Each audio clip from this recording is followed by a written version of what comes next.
ಪ್ರಸ್ತುತ ಚರ್ಚೆ ಆಗ್ತಿರುವಂತ ಮತ್ತೊಂದು ಪ್ರಕರಣ ಏನಪ್ಪಾ ಅಂತಂದ್ರೆ, ಚಿಕ್ಕಮಗಳೂರು ತಾಲೂಕಿನ ಮಾಣಿಕ್ಯಧಾರ ಬೆಟ್ಟ ಇದೆಯಲ್ಲ, ಅಲ್ಲಿ ಅದೇ ಕೇರಳ ಮೂಲದ ಶ್ರೀನಂದ ಎನ್ನುವಂತ 15 ವರ್ಷದ ಹುಡುಗಿ ನಾಪತ್ತೆಯಾಗಿತ್ತು. 3 ದಿನಗಳಿಂದ ನಿರಂತರವಾಗಿ ಹುಡುಕಾಟ ಎಲ್ಲವೂ ಕೂಡ ನಡೀತಾ ಇತ್ತು. ಒಂದು ನಿರೀಕ್ಷೆ ಏನಪ್ಪಾ ಅಂತಂದ್ರೆ, ಜೀವಂತವಾಗಿ ಮರಳಬಹುದು ಅಥವಾ ಜೀವಂತವಾಗಿ ಸಿಗ್ಬಹುದು ಅಂತ. ಅಂದ್ರೆ ಅಲ್ಲೆಲ್ಲೂ ಇಲ್ಲ ಅಂದ್ರೂ ಕೂಡ ಅವರು ಸೀದಾ ನಗರ ಪ್ರದೇಶಕ್ಕೆ ಹೋಗಿ ಎಲ್ಲಾದ್ರೂ ಸೇಫ್ ಆಗಿ ಇರ್ಬೋದು ಅಂತ ಒಂದು ಚರ್ಚೆ ಎಲ್ಲ ಆಗ್ತಾ ಇದೆ.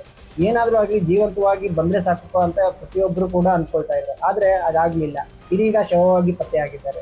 ಯಾವ ಪ್ರದೇಶದಿಂದ ನಾಪತ್ತೆಯಾಗಿದ್ರು, ಯಾವ ಸ್ಪಾಟ್ ನಿಂದ 2000 ಅಡಿ ಆಳದಿಂದ ಬಿದ್ದಿದ್ರು, ಅದೇ ಜಾಗದಲ್ಲಿ ದೇಹ ಇದೀಗ ಕೊಳತೆ ಸ್ಥಿತಿಯಲ್ಲಿ ಪತ್ತೆಯಾಗಿದೆ. ಹಾಗಾದ್ರೆ ಏನಿದೆ ಪ್ರಕರಣ ಅಂತ ವಿವರವಾಗಿ ಗಮನಿಸ್ತಾ ಹೋಗೋಣ. ಅದಕ್ಕೂ ಮುಂಚೆ ನೀವೇನಾದ್ರೂ ನನ್ನ ಚಾನಲ್ಗೆ ಫಸ್ಟ್ ಟೈಮ್ ವಿಸಿಟ್ ಮಾಡಿ ಈ ವಿಡಿಯೋನ ನೋಡ್ತಾ ಇದ್ರೆ ದಯವಿಟ್ಟು ನನ್ನ ಚಾನಲ್ನ ಸಬ್ಸ್ಕ್ರೈಬ್ ಮಾಡಿಕೊಳ್ಳಿ. ಈ ತರದ ಟ್ರೆಂಡಿಂಗ್ ಟಾಪಿಕ್ಗಳನ್ನ ನಿಮ್ಮ ಮುಂದೆ ವ್ಯಕ್ತಪಡಿಸ್ತಾ ಇರ್ತೀನಿ. ಅದು ನಿಮ್ಗೆ ಅರ್ಥ ಆಗೋ ರೀತಿಯಲ್ಲಿ ಸುಮ್ಮನೆ ವಿಡಿಯೋ ಸ್ಟಾರ್ಟ್ ಮಾಡೋಣ. ಅವರಿಬ್ಬರು ಕೂಡ ಮೂಲತಃ ಕೇರಳದ ಪಾಲಕ್ಕಾಡಿನವರು. ಈ ಶ್ರೀನಂದ ಕುಟುಂಬದಲ್ಲಿ ಹೆಚ್ಚು ಕಡಿಮೆ 40 ರಿಂದ 41 ಮಂದಿ ಒಂದು ಟೀಮ್ ಮಾಡಿಕೊಂಡು ಸೀದಾ ಕರ್ನಾಟಕಕ್ಕೆ ಪ್ರವಾಸಕ್ಕೆ ಅಂತ ಬಂದಿದ್ದಾರೆ.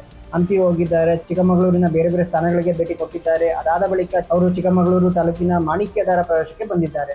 ಬಹಳ ಪ್ರಸಿದ್ಧಿಯನ್ನು ಪಡೆದಿರುವಂತಹ ಪ್ರದೇಶ ಅದು, ನಿಮ್ಗೆಲ್ರಿಗೂ ಗೊತ್ತೇ ಇದೆ. ಚಂದ್ರದ್ರೋಣ ಬೆಟ್ಟ ಹಾಗೂ ಪಕ್ಕದಲ್ಲಿ ದೇವಿರಮ್ಮ ಬೆಟ್ಟ ಕೂಡ ಇದೆ, ಅದು ನಿಮ್ಮೆಲ್ರಿಗೂ ಕೂಡ ಗೊತ್ತೇ ಇದೆ. ಒಂದು ಫಾಲ್ಸ್ ಕೂಡ ಇದೆ, ಅಲ್ಲಿ ವ್ಯೂ ಪಾಯಿಂಟ್ ಕೂಡ ಇದೆ. ಒಟ್ಟಾರೆಯಾಗಿ ಒಂದು ಅದ್ಭುತವಾದ ಪ್ರದೇಶ ಅಂತಾನೆ ಹೇಳ್ಬೋದು. ಅರಣ್ಯ ಪ್ರದೇಶ ಆಗಿದ್ರು ಕೂಡ ನಿಮ್ಗೆ ಅರಣ್ಯ ಎನ್ನುವಂತ ರೀತಿಯಲ್ಲಿ ಅನ್ಸಲ್ಲ. ಅಲ್ಲಿ ಹೋದಂತವರಿಗೆ ಬಹಳ ಚೆನ್ನಾಗಿ ಗೊತ್ತಿರುತ್ತೆ. ಅಂದ್ರೆ ಆ ಫೀಲ್ ಎಕ್ಸ್ಪೀರಿಯನ್ಸ್ ಮಾಡಿರ್ತಾರ, ಆ ಫೀಲ್ ಎಕ್ಸ್ಪೀರಿಯನ್ಸ್ ಮಾಡಿದವ್ರಿಗೆ ಗೊತ್ತಾಗಿರುತ್ತೆ ಆ ಪ್ರದೇಶ ಎಂಥದ್ದು ಅಂತ. ಯಾಕಂದ್ರೆ ಯಾವಾಗಲೂ ಕೂಡ ಜನ ಇದ್ದೇ ಇರ್ತಾರೆ, ಪ್ರವಾಸಿಗರು ಇದ್ದೇ ಇರ್ತಾರೆ, ಜನ ಓಡಾಡ್ತಾ ಇರ್ತಾರೆ, ಬರ್ತಾ ಇರ್ತಾರೆ, ಹೋಗ್ತಾ ಇರ್ತಾರೆ, ಇದೆಲ್ಲವೂ ಕೂಡ ಆಗ್ತಾ ಇರುತ್ತೆ. ಆ ಕಾರಣಕ್ಕಾಗಿ ಅಲ್ಲಿ ಅಷ್ಟು ಸುಲಭವಾಗಿ ನಾಪತ್ತೆ ಆಗೋದಾಗ್ಲಿ ಅಥವಾ ಅಲ್ಲಿ ಜಾರಿ ಬೀಳೋದಾಗ್ಲಿ ಅಥವಾ ಇನ್ನೇನೋ ಆಗೋದಾಗ್ಲಿ ಅಂತದ್ದೆಲ್ಲ ತುಂಬಾ ಕಡಿಮೆ ಅಂದ್ರೆ ಕಡಿಮೆ. ಅಂದ್ರೆ ಅದೆಲ್ಲ ಆಗೋದಿಲ್ಲ ಅಲ್ಲಿ. ಮೊನ್ನೆ ಏಪ್ರಿಲ್ 7ನೇ ತಾರೀಕು ಸಂಜೆ 5 ಗಂಟೆಯ ಸುಮಾರಿಗೆ ಆ ಫ್ಯಾಮಿಲಿ ಆ ಮಾಣಿಕ್ಯಧಾರಕ್ಕೆ ಬಂದಿದೆ. ಬಂದ ತಕ್ಷಣ ಅವ್ರು ಏನ್ ಮಾಡಿದ್ದಾರೆ, ಫಾಲ್ಸ್ ನ ನೋಡ್ಬೇಕು ಅಂತ ಹೇಳಿ ಆ ಮೆಟ್ಲುಗಳು ಏನಿತ್ತು ಆ ಮೆಟ್ಲುಗಳನ್ನ ಹೇಳ್ಕೊಂಡು ಕೆಳಗಡೆ ಹೋಗಿದ್ದಾರೆ.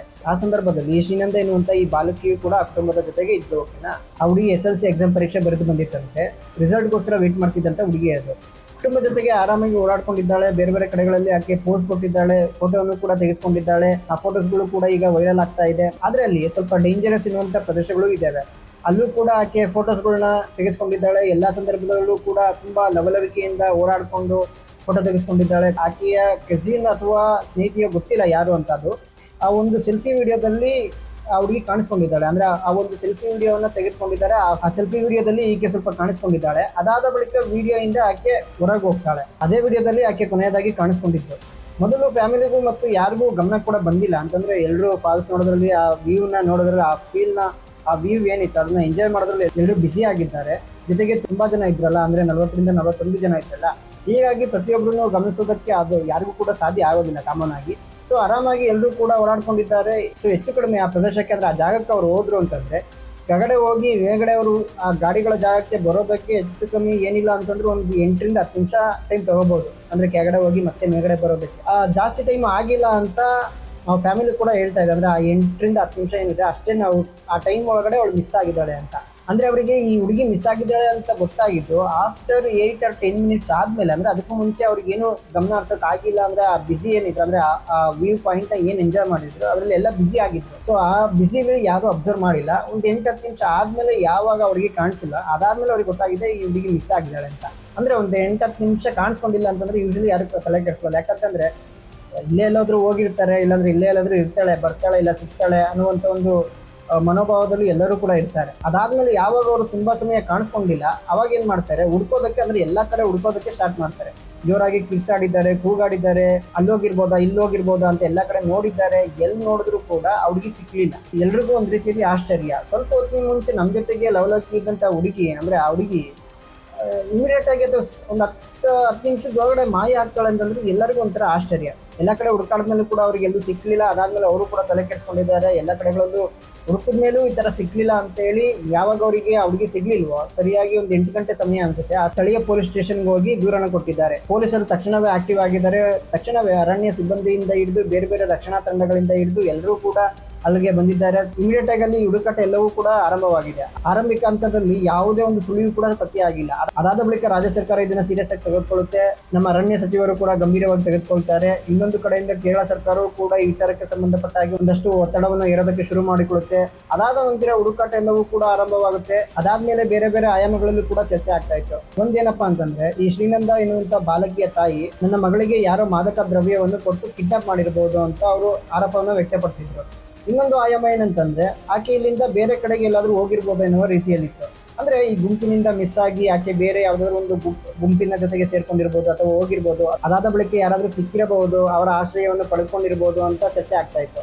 ಇನ್ನೊಂದು ಬೇರೆ ಬೇರೆ ಅನುಮಾನಗಳೆಲ್ಲವೂ ಕೂಡ ಬರ್ತಾ ಇತ್ತು. ಹಂಗಿರಬಹುದಂತೆ ಹಿಂಗಿರಬಹುದಂತೆ ಅಂತೆಲ್ಲ ಚರ್ಚೆ ಆಗ್ತಾ ಇತ್ತು. 8ನೇ ತಾರೀಕು ಎಷ್ಟೇ ಹುಡುಕಾಡಿದ್ರು ಆ ಬಾಲಕಿಗೆ ಸಂಬಂಧಪಟ್ಟ ಹಾಗೆ ಒಂದು ಸಣ್ಣ ಸುಳಿವು ಕೂಡ ಸಿಗೋದಿಲ್ಲ. ಓಕೆನಾ. ಮತ್ತೆ ಇನ್ನೇನು ಬೇರೆ ಆಪ್ಷನ್ ಇಲ್ಲ ಅಂತೇಳಿ ಡ್ರೋನ್ ಕ್ಯಾಮ್ರಾಗಳನ್ನ ತರಿಸ್ತಾರೆ. ಅತ್ಯಾಧುನಿಕವಾಗಿ ಏನೇನು ತರಿಸ್ಬೇಕು ಅದೆಲ್ಲವನ್ನು ಕೂಡ ತರಿಸಿದ್ರು. ಎಲ್ಲ ಕಡೆ ಹುಡ್ಕೋದಕ್ಕೆ ಸ್ಟಾರ್ಟ್ ಮಾಡಿಸಿದ್ದಾರೆ. ಇನ್ನು ನೆಕ್ಸ್ಟ್ ಡೇ 9ನೇ ತಾರೀಕು ಅವಾಗಲೂ ಕೂಡ ಅಂದ್ರೆ ಅವತ್ತಿನ ದಿನ ಕೂಡ ಹುಡುಕಾಡಿದ್ರು, ಎಲ್ಲೂ ಕೂಡ ಸಿಗೋದಿಲ್ಲ. ಬೆಟ್ಟದ ಮೇಲೆ ಎಲ್ಲಾ ಕಡೆಗಳಲ್ಲೂ ಒಂದೊಂದು ಜಾಗನೂ ಬಿಟ್ಟಿಲ್ಲ, ಎಲ್ಲಾ ಜಾಗದಲ್ಲೂ ಹುಡುಕಾಡೋದಕ್ಕೆ ಶುರು ಮಾಡಿದ್ದಾರೆ. ಅದಾದ ಬೆಳಿಗ್ಗೆ ಏನಾಗಿದೆ ಅಂತಂದ್ರೆ ಕೆಳಗಡೆಯಿಂದ ಕಾರ್ಯಾಚರಣೆ ಮಾಡೋದಕ್ಕೆ ಶುರು ಮಾಡ್ಕೊಂಡಿದ್ದಾರೆ. ಅಲ್ಲೊಂದು ಅರ್ಚನಾ ಗುಪ್ಪೆ ಎನ್ನುವಂತ ಪ್ರದೇಶ ಇದೆ. ಆ ಪ್ರದೇಶದಲ್ಲಿ ಎಲ್ಲಾ ಕಡೆಗಳಲ್ಲೂ ಕೂಡ ಹುಡುಕಾಡೋದಕ್ಕೆ ಶುರು ಮಾಡಿದ್ದಾರೆ. ಆಗ ರಕ್ಷಣಾ ತಂಡಕ್ಕೆ ಹುಡುಕಾಡುವ ಸಮಯದಲ್ಲಿ ಕೊಳತ ಸ್ಮೆಲ್ ಬರೋದಕ್ಕೆ ಶುರುವಾಗಿದೆ. ಹೋಗಿ ಹತ್ತಿರದಲ್ಲಿ ನೋಡ್ತಾರೆ, ಆ ಬಾಲಕಿಯ ದೇಹ ಪತ್ತೆಯಾಗಿದೆ.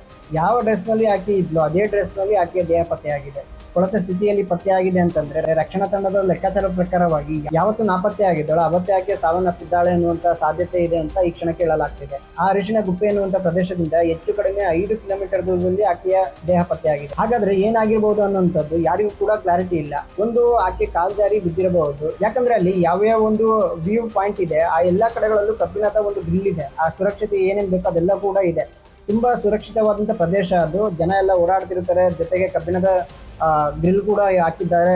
ತಡೆಗೋಡೆ ರೀತಿಯಲ್ಲಿ ಎಲ್ಲಾ ಕಡೆಗಳಲ್ಲೂ ಕೂಡ ಇದೆ. ಅಷ್ಟು ಸುಲಭಕ್ಕೆ ಅಲ್ಲಿ ಕಾಲ್ಜಾರ್ ಬೀಳೋದು ಅಥವಾ ಆಕ್ಸಿಡೆಂಟ್ ಆಗೋದು ಆ ರೀತಿಯಾದಂತಹ ವಾತಾವರಣ ಎಲ್ಲ ತುಂಬಾ ಕಡಿಮೆ. ಇನ್ನೊಂದು ಆಯಾಮ ಏನಂತಂದ್ರೆ ಆಕೆಯ ಪ್ರಾಣವನ್ನು ಆಕೆಯೇ ಕಳೆದುಕೊಂಡಿರಬಹುದಾ ಅಂತ. ಯಾಕಂದ್ರೆ ಯಾವ್ದಾದ್ರು ಖಿನ್ನತೆಗೆ ಒಳಗಾಗಿ ಜೊತೆಗೆ SSLC ಎಕ್ಸಾಮ್ ಬೇರೆ ಬರ್ದಿದ್ದಂತ ಹುಡುಗಿ. ಸೊ ಅಲ್ಲೇನಾದ್ರೂ ಮನಸ್ಸಿಗೆ ಬೇಸರ ಆಗಿತ್ತಾ ಏನು ಅಂತ ಗೊತ್ತಿಲ್ಲ. ಸೊ ಅದು ಕೂಡ ಒಂದು ಕಾರಣ ಆಗಿರ್ಬೋದು ಅಂತ. ಅದೆಲ್ಲವೂ ಕೂಡ ಈಗ ಸದ್ಯಕ್ಕೆ ಚರ್ಚೆಗೆ ಬರ್ತಾ ಇದೆ. ಆದ್ರೆ ಗಮನಿಸಬೇಕಾದ ಸಂಗತಿ ಏನಪ್ಪಾ ಅಂದ್ರೆ ಎಲ್ಲಾ ಫೋಟೋಗಳಲ್ಲೂ ಕೂಡ ಆಕೆ ನಗ್ನಗ್ತ ಖುಷಿಯಾಗೇ ಇದ್ದಾಳೆ.